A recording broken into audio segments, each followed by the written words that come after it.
Christophe. Eh bien, je vous propose de voir ce qui se passe dans les hypermarchés, parce que le bio, ce n'est pas seulement réservé à certaines échoppes spécialisées.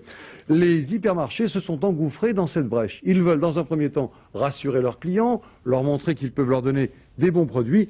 Et puis, je pense également que le profit qu'on peut réaliser avec ça ne les laisse pas complètement indifférents. Mais voyons ce qui se passe dans les hypermarchés avec le reportage de Françoise Vallée et Dominique Bonneau. Les produits bio, on les trouve désormais dans tous les rayons. Ils ne sont plus cantonnés aux coins diététiques. Le but est bien sûr d'attirer la curiosité du consommateur. Dans cette grande surface, tout a commencé par la boule bio.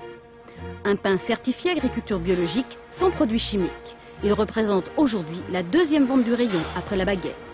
On a acheté une poire et puis on la trouve bonne. Et puis bon, comme on est que deux, je veux dire, elle se garde bien. Voilà. Et vous vous intéressez aux autres produits bio ? Pas tout le temps.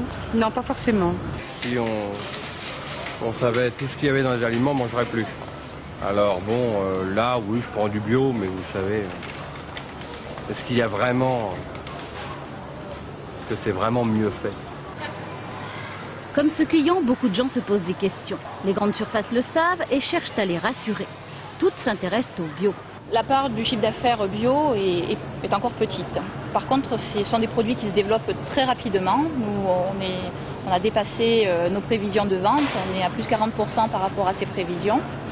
Ça reste quand même un petit marché. Mais il y a réellement une clientèle derrière. Et comme ses concurrents, Carrefour a fait faire une étude avant de se lancer. Le magasin a mis au point toute une stratégie de communication pour expliquer aux consommateurs ce qu'est l'agriculture biologique.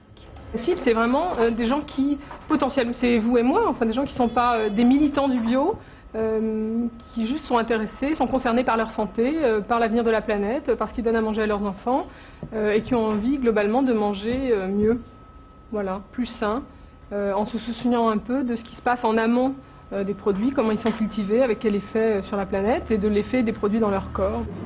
Démocratiser les produits bio, baisser les prix pour les rendre plus accessibles, une perspective qui pourrait affoler les petits détaillants. Depuis des années, ils se battent pour une agriculture sans chimie.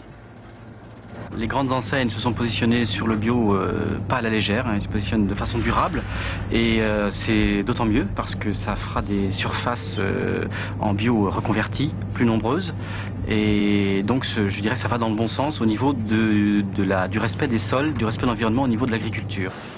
Malheureusement, en France, sur 700 000 agriculteurs, 4 000 seulement travaillent en bio.